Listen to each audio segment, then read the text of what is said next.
Thank you so much. Hello, Stanford. It is great to be in California and back in beautiful Palo Alto. You know, coming here always makes me want to go back to college. Although an 18-year-old Barack Obama would not have gotten in. I got more serious later. I want to thank the Cyber Policy Center here at Stanford for hosting this event. I want to thank Tiana for that outstanding introduction and for all the work that you are doing. I want to thank a great friend and remarkable public servant and ambassador to Russia during very difficult times, and one of my top advisors, Michael McFaul, for being here.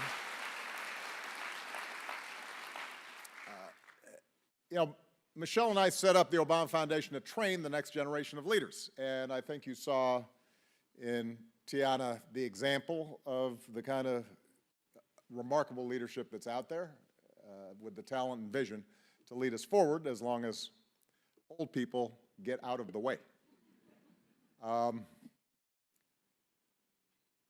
During some of the darkest days of World War II, American philosopher Reinhold Niebuhr wrote the following: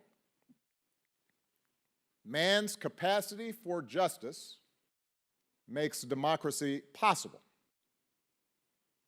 but man's inclination to injustice makes democracy necessary." We're living through another tumultuous, dangerous moment in history. All of us have been horrified by Russia's brutal invasion of Ukraine. A nuclear-armed despot's response to a neighboring state whose only provocation is its desire to be independent and democratic. An invasion of this scale hasn't been seen in Europe since World War II, and we have all witnessed the resulting death and destruction and displacement in real time. The stakes are enormous, and the courage displayed by ordinary Ukrainians has been extraordinary and demands our support. Unfortunately, the war in Ukraine isn't happening in a vacuum. Vladimir Putin's aggression is part of a larger trend. Even if similar levels of repression and lawlessness and violence and suffering don't always attract the same levels of tension if they happen outside of Europe. The fact is, autocrats and aspiring strongmen have become emboldened around the globe. They're actively subverting democracy. They're undermining hard-won human rights. They're ignoring international law. Worse yet, democratic backsliding isn't restricted to distant lands. Right here in the United States of America, we just saw a sitting president deny the clear results of an election and help incite a violent insurrection at the nation's capital. Not only that, but a majority of his party, including many who occupy some of the highest offices in the land, continue to cast doubt on the legitimacy of the last election and are using it to justify laws that restrict the vote and make it easier to overturn the will of the people in states where they hold power. So for those of us who believe in democracy and the rule of law, this should serve as a wake-up call. We have to admit that, at least in the years since the Cold War ended, democracies have grown dangerously complacent. That too often we've taken freedom for granted. What recent events remind us is that democracy is neither inevitable nor self-executing. Citizens like us have to nurture it. We have to tend to it and fight for it. And as our circumstances change, we have to be willing to look at ourselves critically and make reforms that can allow democracy not just to survive, but to thrive. That won't be easy. A lot of factors have contributed to the weakening of democratic institutions around the world. One of those factors is globalization, which has helped lift hundreds of millions out of poverty, most notably in China and India, but which, along with automation, has also upended entire economies, accelerated global inequality, and left millions of others feeling betrayed and angry at existing political institutions. There's the increased mobility and urbanization of modern life, which further shakes up societies, including existing family structures and gender roles. Here at home, we've seen a steady decline of the number of people participating in unions, civic organizations, and houses of worship, mediating institutions that once served as a kind of communal glue. Internationally, the rise of China, as well as chronic political dysfunction here in the US and in Europe, not to mention the near collapse of the global financial system in 2008, has made it easier for leaders in other countries to discount democracy's appeal. And as once marginalized groups demand a seat at the table, politicians have found a new audience for old-fashioned appeals to racial and ethnic, religious, or national solidarity. And in the rush to protect us from them, virtues like tolerance and respect for democratic processes start to look not just expendable, but like a threat to our way of life. So if we're going to strengthen democracy, we'll have to address all of these trends. We'll have to come up with new models for a more inclusive, equitable capitalism. We'll have to reform our political institutions in ways that allow people to feel heard and give them real agency. We'll have to tell better stories about ourselves and how we can live together despite our differences. And that's why I'm here today, on Stanford's campus in the heart of Silicon Valley, where so much of the digital revolution began. Because I'm convinced that right now, one of the biggest impediments to doing all of this, indeed, one of the biggest reasons for democracy's weakening, is the profound change that's taken place in how we communicate and consume information.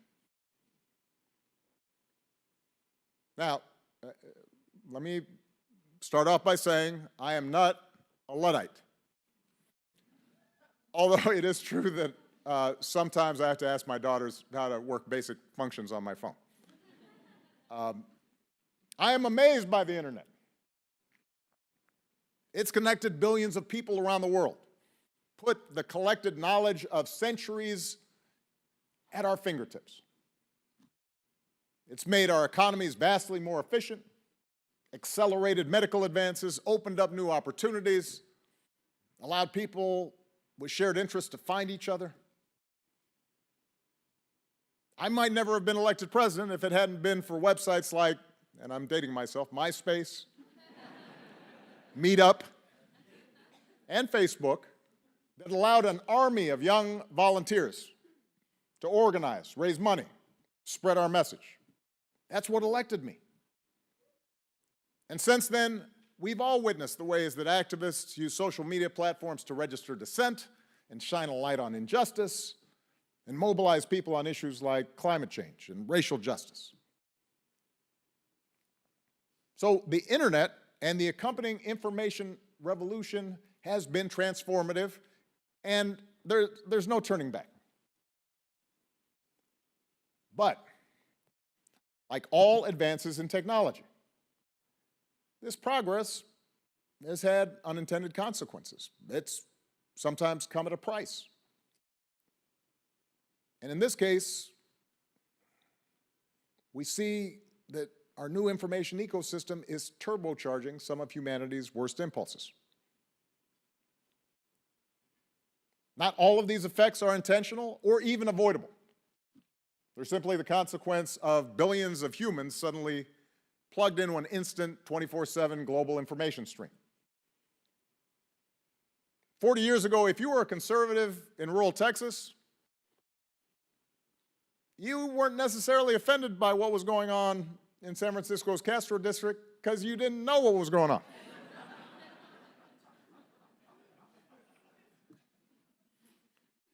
If you lived in an impoverished Yemeni village, you had no insight into the spending habits of the Kardashians.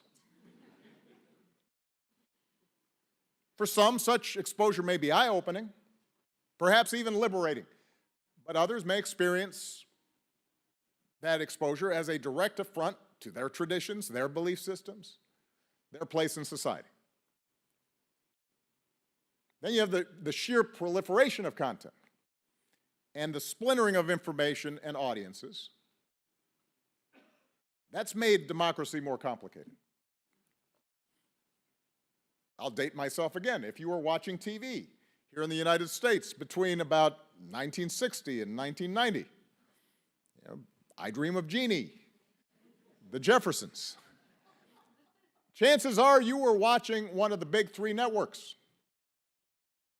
And this had its own problems, particularly the ways in which programming often excluded voices and perspectives of women and people of color and other folks outside of the mainstream. But it did fortify a sense of shared culture.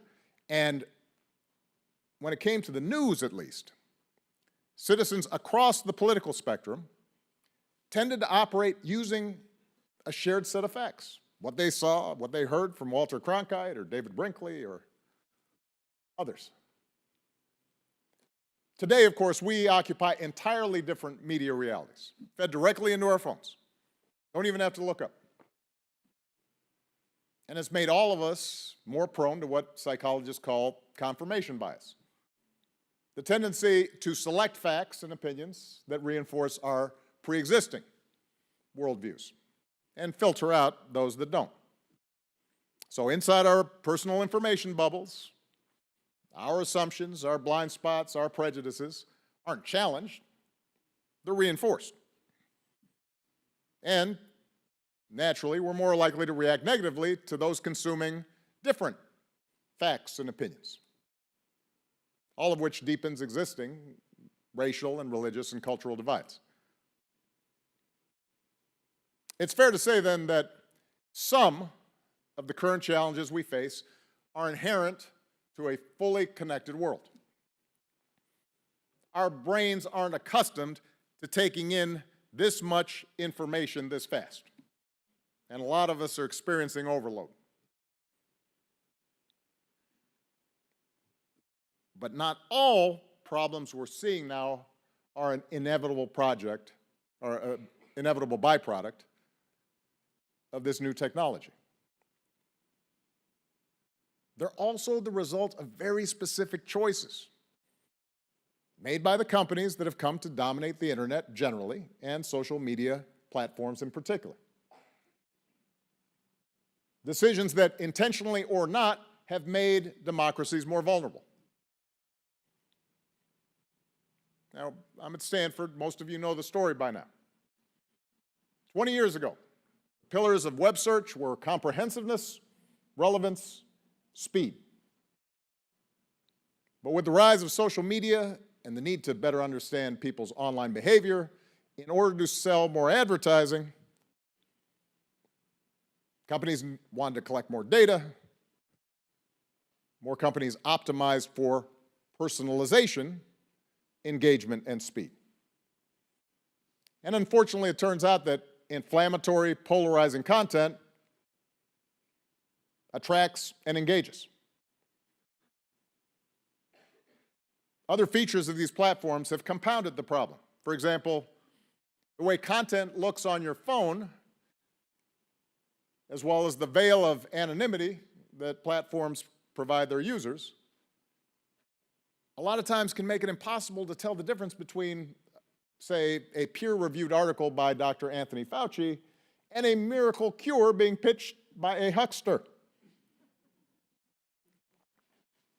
And meanwhile, sophisticated actors, from political consultants to commercial interests to intelligence arms of foreign powers,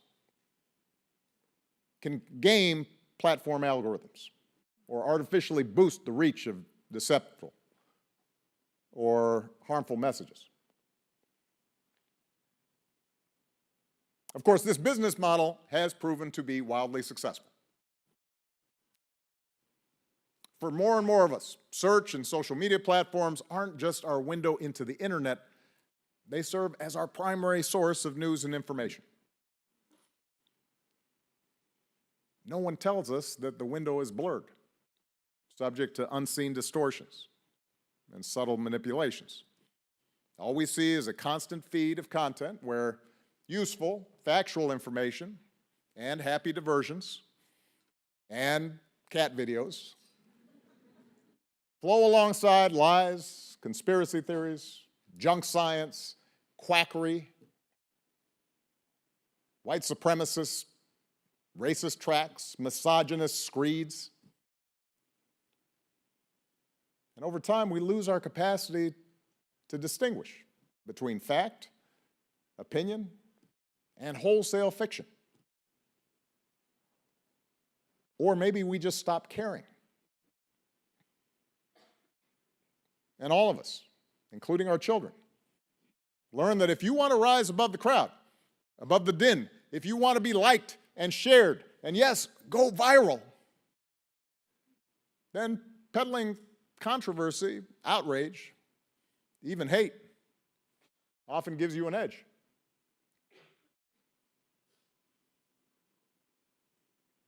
Now, it's true tech companies and social media platforms are not the only distributors of toxic information. Promise me. I promise you, I spent a lot of time in Washington. In fact, some of the most outrageous content on the web originates from traditional media. What social media platforms have done, though, thanks to their increasing market dominance and their emphasis on speed, is accelerate the decline of newspapers and other traditional news sources. There are still brand name newspapers and magazines, not to mention network news broadcasts, NPR, other outlets that have adapted to the new digital environment while maintaining the highest standards of journalistic integrity. But as more and more ad revenue flows to the platforms that disseminate the news, rather than that money going to the newsrooms that report it, publishers, reporters, editors, they all feel the pressure to maximize engagement in order to compete. Reporters start worrying about, I got to tweet something, because if I don't, I may be out of a job. That's the information environment we now live in. It's not just that these platforms have, with narrow exceptions, been largely agnostic regarding the kind of information available and connections made on their sites. It's that in the competition between truth and falsehood, cooperation and conflict, the very design of these platforms seems to be tilting us in the wrong direction. And we're seeing the results. Take COVID. The fact that scientists developed safe, effective vaccines in record time is an unbelievable achievement. And yet, despite the fact that we've now essentially clinically tested the vaccine on billions of people worldwide, around 1 in 5 Americans is still willing to put themselves at risk and put their families at risk rather than get vaccinated. People are dying because of misinformation. I already mentioned the 2020 presidential election. President Trump's own Attorney General has said that the Justice Department uncovered no evidence of widespread voter fraud. A review of the ballots in Arizona's largest county, the results of which were endorsed by some pretty courageous local Republicans, because many of them harassed and received death threats, actually found more votes for President Biden and fewer votes for President Trump. And yet today, as we speak, a majority of Republicans still insist that President Biden's victory was not legitimate. That's a lot of people. In Myanmar, it's been well documented that hate speech shared on Facebook played a role in the murderous campaign targeting the Rohingya community. Social media platforms have been similarly implicated in fanning ethnic violence in Ethiopia, far-right extremism in Europe,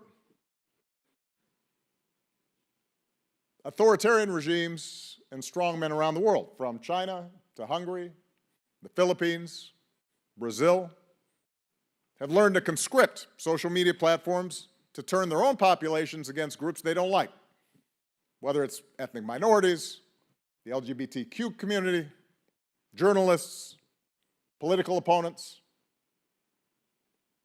And of course, autocrats like Putin have used these platforms as a strategic weapon against democratic countries that they consider a threat.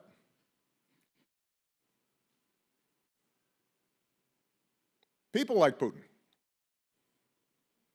and Steve Bannon for that matter, understand it's not necessary for people to believe disinformation in order to weaken democratic institutions. You just have to flood a country's public square with enough raw sewage. You just have to raise enough questions, spread enough dirt, plant enough conspiracy theorizing that citizens no longer know what to believe. Once they lose trust in their leaders, in mainstream media, in political institutions, in each other, in the possibility of truth, the game's won. And as Putin discovered leading up to the 2016 election, our own social media platforms are well designed to support such a mission, such a project.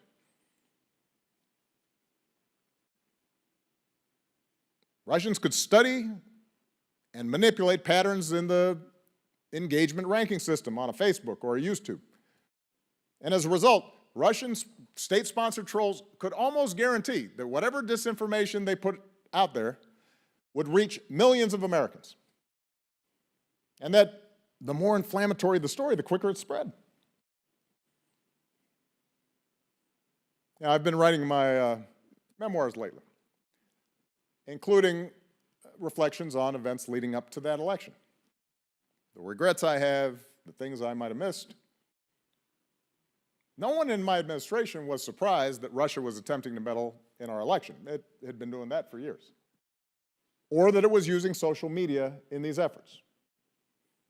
Before the election, I directed our top intelligence officials to expose those efforts to the press and to the public. What does still nag at me, though, was my failure to fully appreciate at the time just how susceptible we had become to lies and conspiracy theories.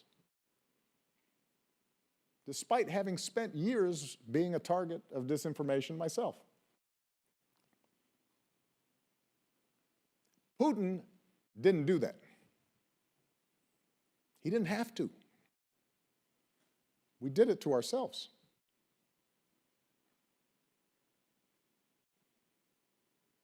So where do we go from here? If we do nothing, I am convinced the trends that we're seeing will get worse.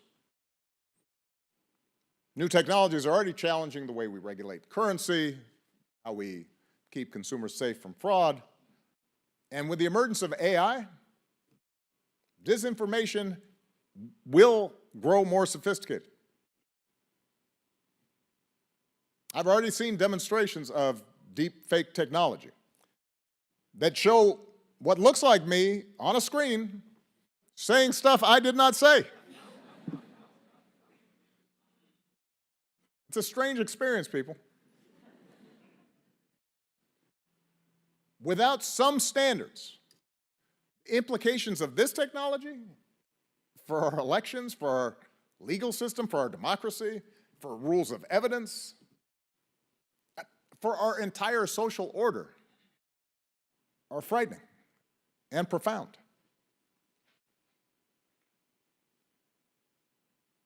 Fortunately, I am convinced that it is possible to preserve the transformative power and promise of the open internet while at least mitigating the worst of its harms.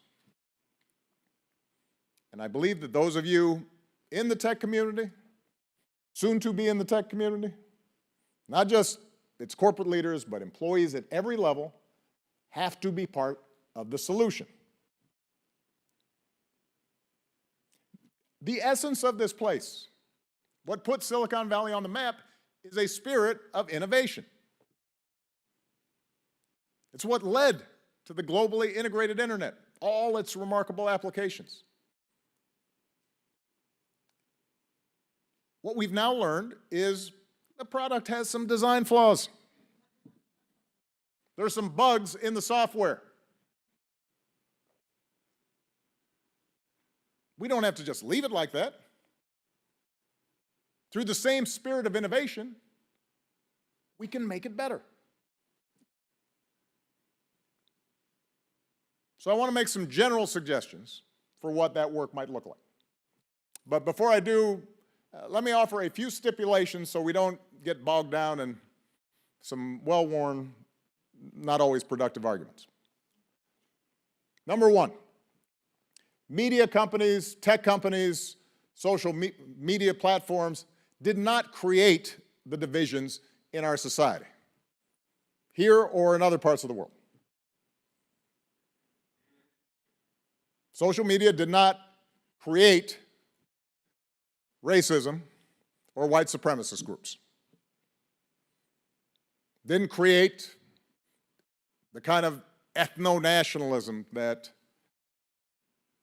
Putin's enraptured with. It didn't create sexism, class conflict, religious strife, greed, envy, all the deadly sins. All these things existed long before the first tweet or Facebook poke. Solving the disinformation problem won't cure all that ails our democracies or tears at the fabric of our world. But it can help tamp down divisions and let us rebuild the trust and solidarity needed to make our democracy stronger and to take on anti-women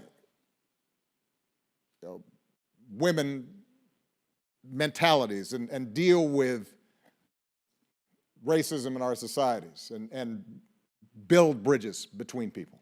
It can do that.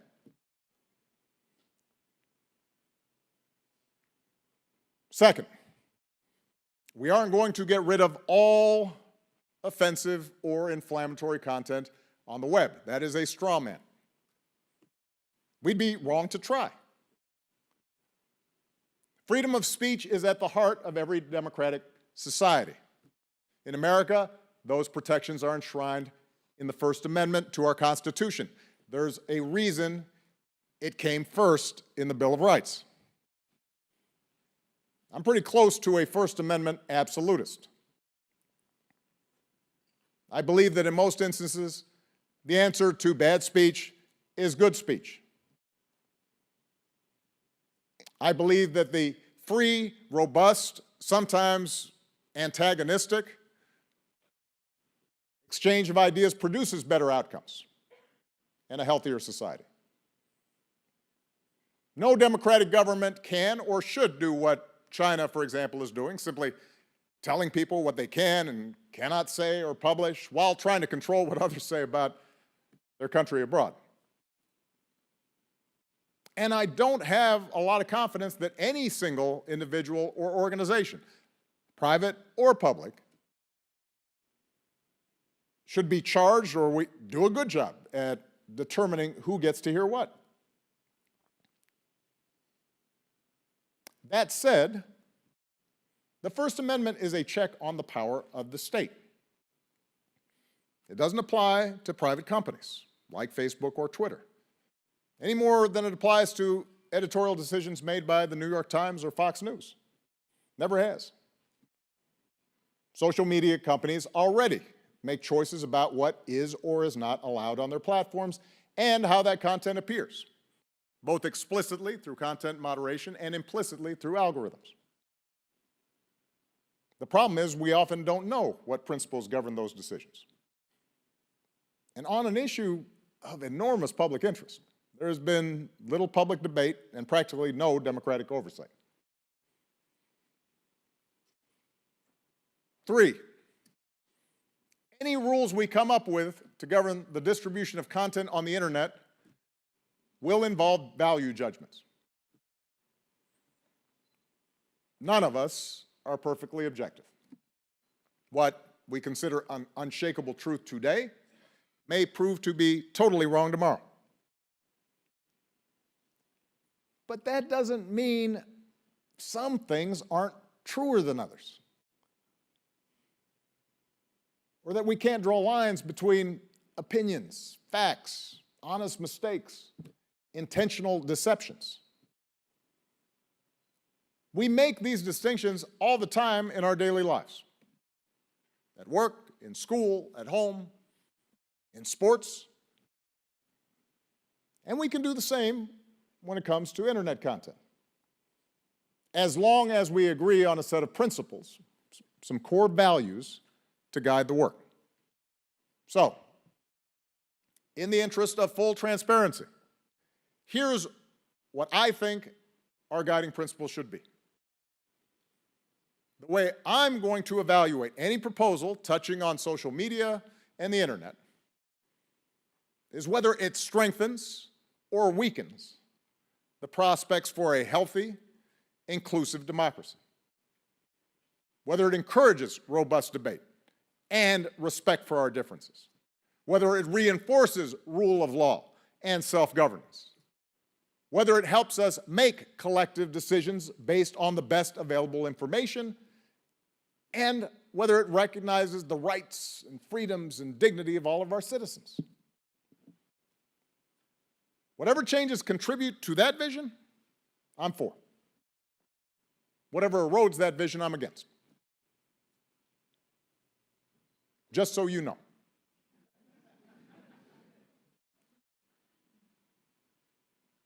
All right, so with that as my starting point, I believe we have to address not just the supply of toxic information, but also the demand for it.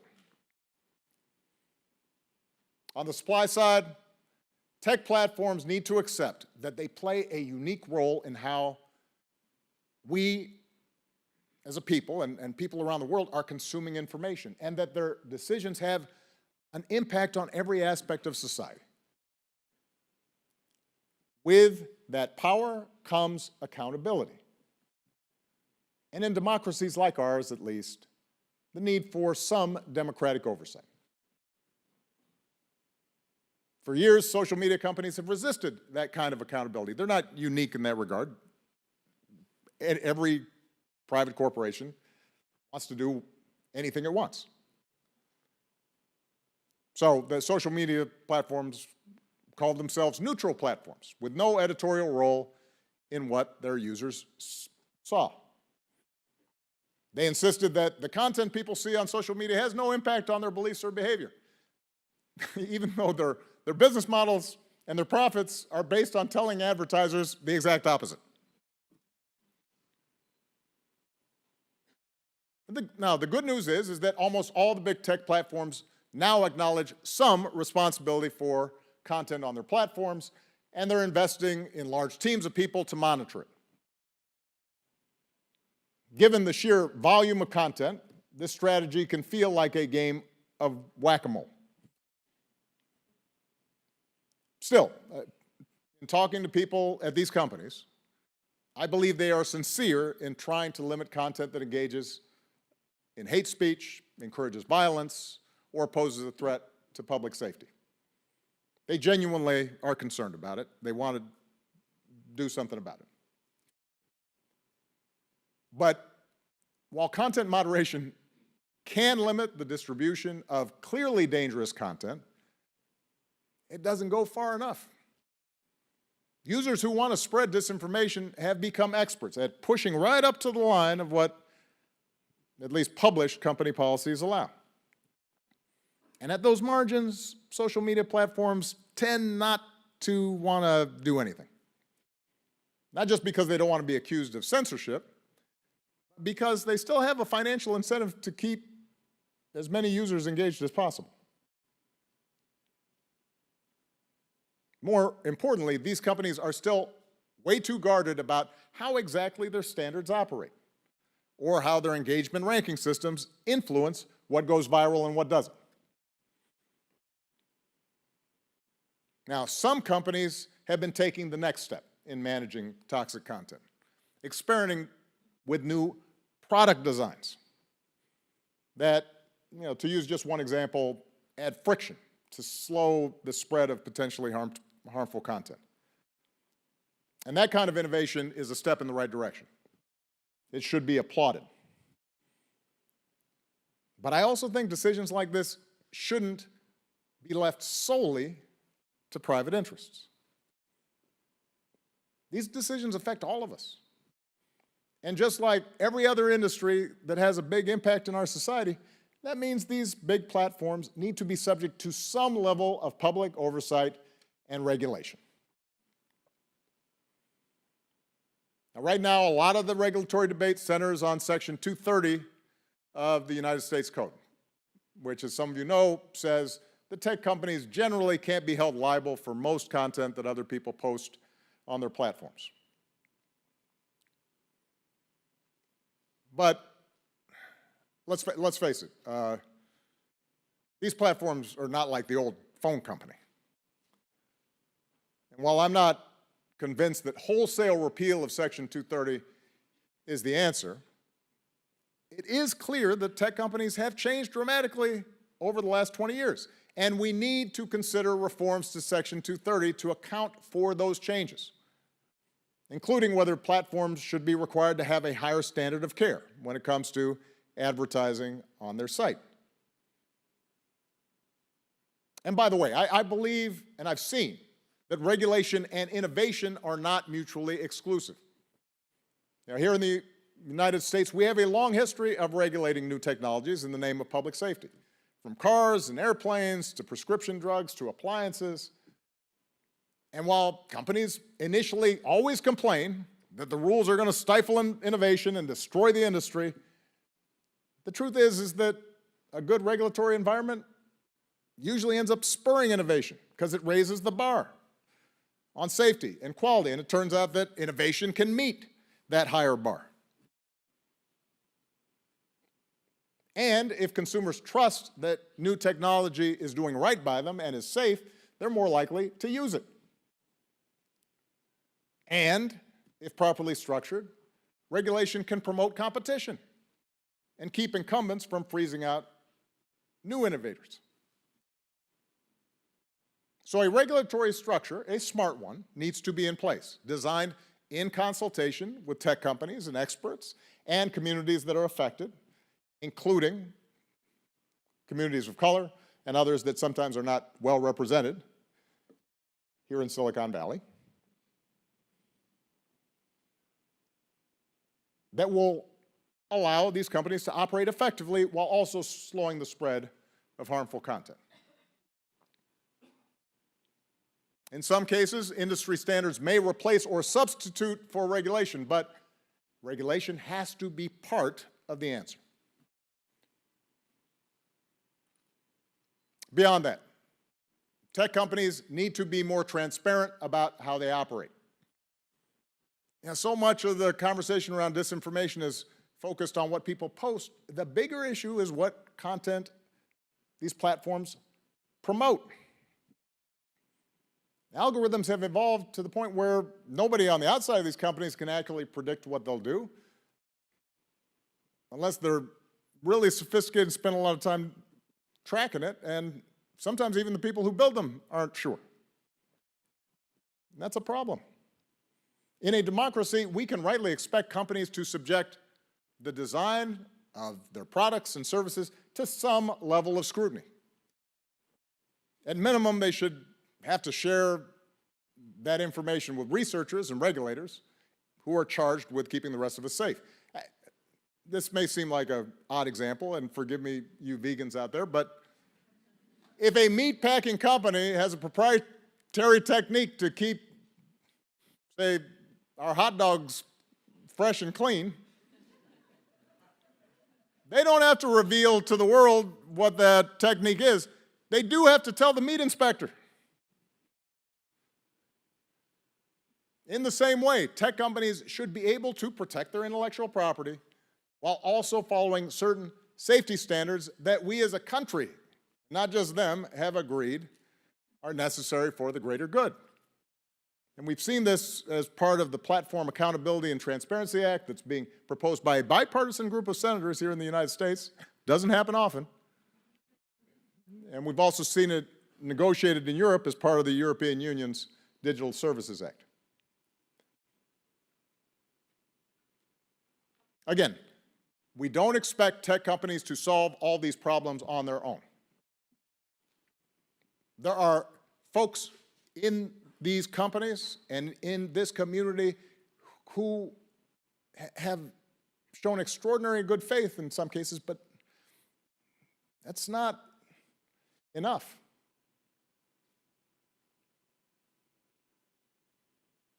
We do expect these companies to affirm the importance of our democratic institutions, not dismiss them, and to work to find the right combination of regulation and industry standards that will make democracy stronger. And because companies recognize the often dangerous relationship between social media, nationalism, domestic hate groups, they do need to engage with vulnerable populations about how to put better safeguards in place to protect minority populations, ethnic populations, religious minorities, wherever they operate. So, for example, in the United States, they should be working with, not always contrary to, those groups that are trying to prevent voter suppression. That specifically has targeted black and brown communities. In other words, these companies need to have some other North Star other than just making money and increasing market share. Fix the problem that, in part, they helped create, but also to stand for something bigger.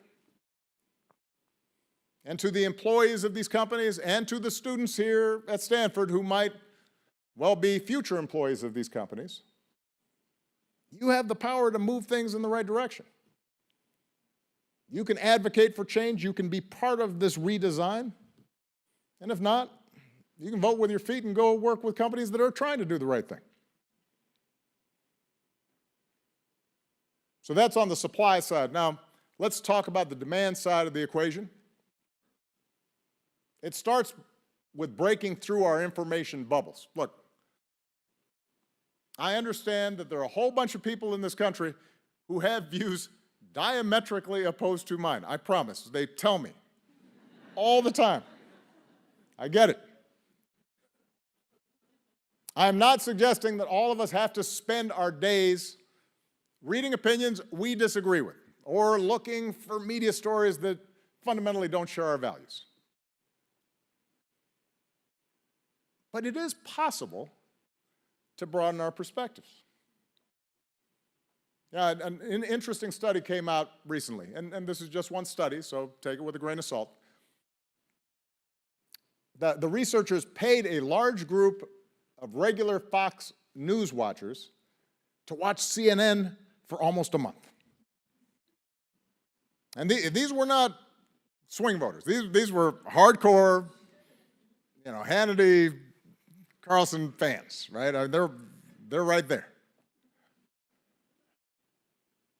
And what the researchers found was that at the end of the month, people's views on certain issues, like whether voting by mail should be allowed or whether electing Joe Biden would lead to more violence against police.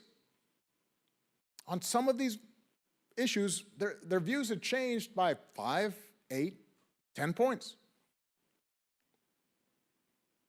These people didn't suddenly turn into liberals. I'm sure they still don't like me. But at the margins, they had reshaped their perspectives in meaningful ways. Studies like this show our opinions aren't fixed. And that means our divisions aren't fixed either. If we can agree on some common baseline of facts and agree on some common baseline of how we debate and sort out our disagreements. The divisions that exist in this country aren't going away anytime soon, but the information we get, the stories we tell ourselves can, as Lincoln said, encourage the better angels of our nature. They can also encourage the worst. And a healthy democracy depends on our better angels being encouraged. So, as citizens, we have to take it upon ourselves to become better consumers of news, looking at sources, thinking before we share, and teaching our kids to become critical thinkers who know how to evaluate sources and separate opinion from fact. In fact, a number of school districts around the country are working to train kids in this kind of online media literacy, not around any particular ideological perspective, but just how to check a source. Does this person who's typing in his mother's basement in his underwear seem a credible authority on climate change? That's something we should all want to support.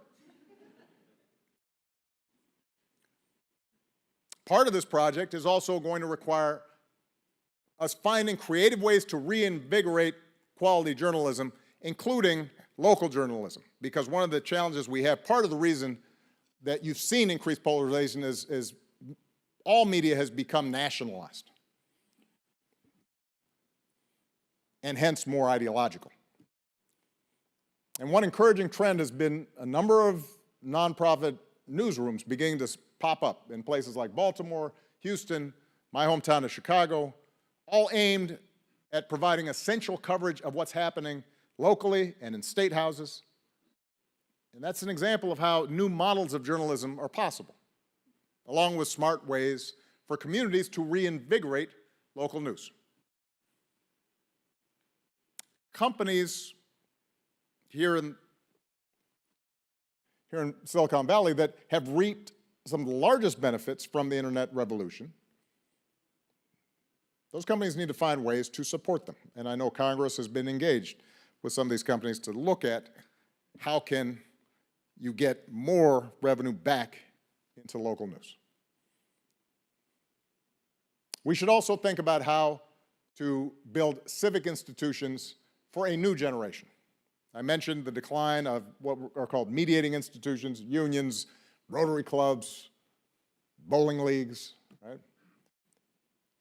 But the thing is, studies show that if you participated in an organization like Student Council, which I did not, or the Boy Scouts, or Girl Scouts, groups that allow young people to practice learning, debating, voting, making decisions together, then you're much more likely to vote and be an active citizen. You know, those habits matter. We need to figure out ways to give young people and the rest of us the chance to build up civic muscles And we have to figure out how to do that, not just in the real world, but also on virtual platforms where young people are spending time. This is one of the things we're focused on at the Obama Foundation. And great work is also being done by organizations like the MIT Center for Constructive Communication, which is making online conversations more civil and productive, and the News Literacy Project, which is building new tools to help people separate fact from fiction. And finally, it is important to reinforce these norms and values on an international scale. This is a globally integrated internet.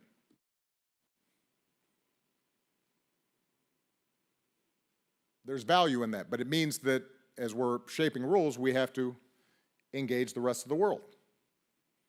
Countries like China and Russia have already tried to paint democracy as unworkable, and authoritarianism is the only path to order.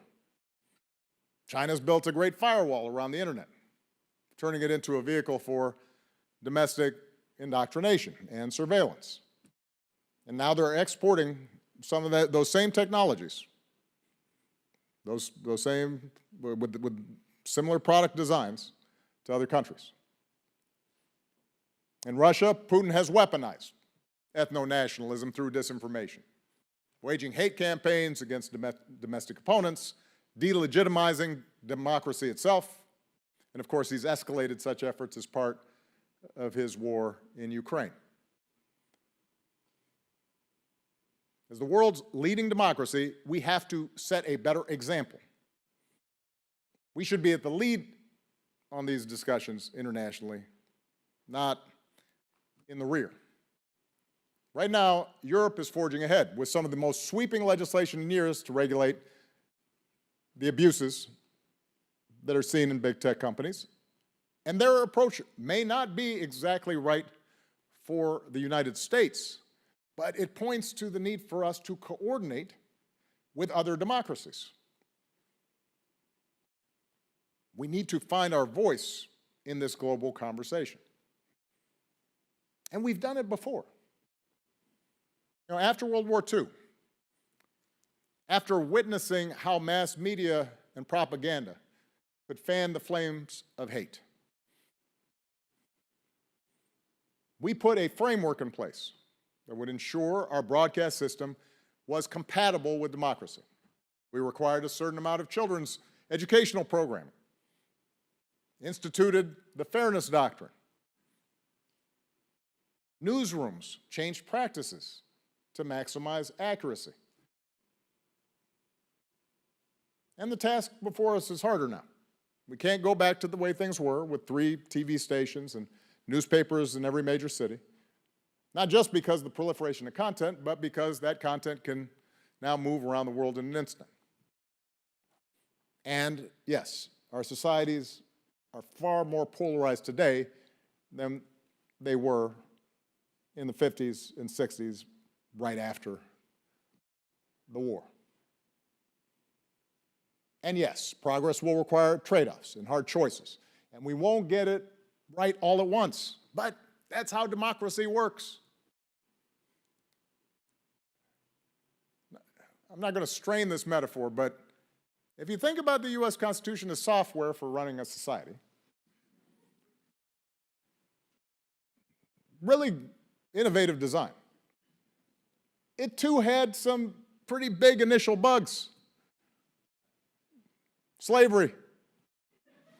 You could discriminate against entire classes of people. Women couldn't vote. Even white men without property couldn't vote, couldn't participate, weren't part of we the people. So we came up with a bunch of patches. The 13th Amendment, the 14th Amendment, 15th Amendment, 19th Amendment. We continued to perfect our union. And the good news is, we've got a new generation of activists that seem to be ready to keep moving. Besides Tiana, who introduced me, I've had the privilege of meeting young leaders in our Obama Foundation network, like Timothy Franklin, who founded the National School of Journalism and Public Discourse in India to train journalists who are committed to justice and democracy in that country. Or Sandur Lederer from Hungary, who founded K-Monitor. This is a group that helps average citizens understand how public money is spent and flags potential corruption. Or Juliana Tafur, who's using documentary film and curated workshops to reduce polarization and help Americans connect across differences. Young people everywhere are recognizing that this is a problem. They're not just griping about it, they're doing their part to fix it. And the rest of us need to follow their lead. But these idealistic, innovative young people, they're going to need those of us who are already in positions of power, those of us like me who have a platform, to get our act together. If Congress is too polarized to pass anything, we probably won't make the kind of progress we need. If Republican elected officials, with a few notable, courageous exceptions, and I'm not going to mention them because I don't want them to be criticized for having been praised by me. But if the vast majority of elected Republican officials keep insisting that there's nothing wrong with saying an election was stolen without a shred of evidence, when they know better, this isn't going to work. Each of us, whether we work at a tech company or consume social media, whether we are a parent, a legislator, an advertiser on one of these platforms, now's the time to pick a side.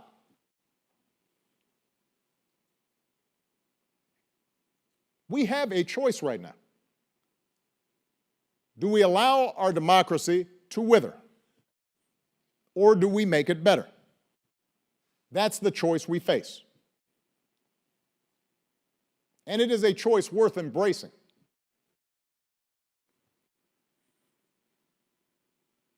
You know, in the early days of the internet and social media, there was a certain joy in finding new ways to connect and organize and stay informed. There was so much promise. I know I was there. And right now, just like politics itself, just like our public lives, social media has a grimness to it. We're so fatalistic about the steady stream of bile and vitriol that's on there.